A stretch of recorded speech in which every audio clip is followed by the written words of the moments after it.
Good news. ಹಿಂದಿನಿಂದಲೇ free pass ಜಾರಿಯಲ್ಲಿ ಆಗೋದಕ್ಕೆ ಮುಂದಾಗ್ತಾ ಇದೆ. ಜೊತೆಗೆ ಅರ್ಜಿಯನ್ನು ಸಲ್ಲಿಸಬೇಕಾಗುತ್ತೆ. ಹಾಗೆ ರಾಜ್ಯ ಸರ್ಕಾರದಿಂದ ಇಂದಿನಿಂದ ಫ್ರೀ ಬಸ್ ಪಾಸ್ ವಿತರಣೆ ಕೂಡ ಮಾಡಲಾಗುತ್ತೆ.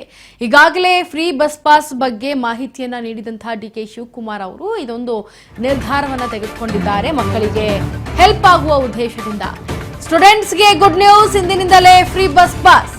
ರಾಜ್ಯ ಸರ್ಕಾರದಿಂದ ಇಂದಿನಿಂದ ಫ್ರೀ ಬಸ್ ಪಾಸ್ ವಿತರಣೆ. ಈಗಾಗಲೇ ಫ್ರೀ ಬಸ್ ಪಾಸ್ಗೆ ಘೋಷಣೆ ಮಾಡಿದ್ದ ಸರ್ಕಾರ ಈಗಾಗಲೇ ಹಣವನ್ನ ಕೊಟ್ಟು ಪಾಸ್ ಅನ್ನ ಖರೀದಿಸಿದ್ರೆ ಹಣ ವಾಪಸ್ ಆಗುತ್ತೆ. ಸಾರಿಗೆ ಇಲಾಖೆಯಿಂದ ಉಚಿತ ಬಸ್ ಪಾಸ್ ಬಗ್ಗೆ ಆದೇಶವನ್ನು ಹೊರಡಿಸಲಾಗಿದೆ.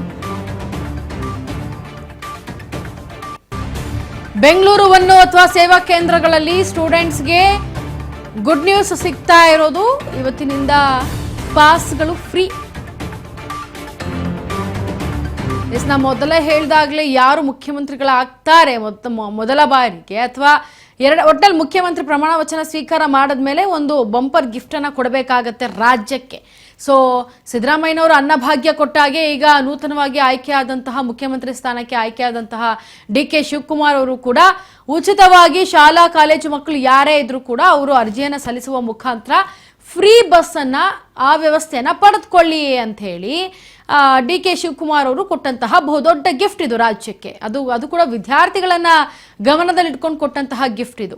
ರಾಜ್ಯ ಸರ್ಕಾರದಿಂದ ಇಂದಿನಿಂದ ಫ್ರೀ ಬಸ್ ಪಾಸ್ ವಿತರಣೆ ಕೂಡ ಮಾಡಲಾಗತ್ತೆ. ಈಗಾಗಲೇ ಫ್ರೀ ಪಾಸ್ ಬಗ್ಗೆ ಘೋಷಣೆ ಮಾಡಿದ್ದ ಸರ್ಕಾರ ಈಗಾಗಲೇ ಹಣವನ್ನ ಕೊಟ್ಟು ಪಾಸ್ ಖರೀದಿಸಿದವರಿಗೆ ಹಣ ವಾಪಸ್ ಆಗತ್ತೆ ಅಂತ ಹೇಳಿದ್ದಾರೆ.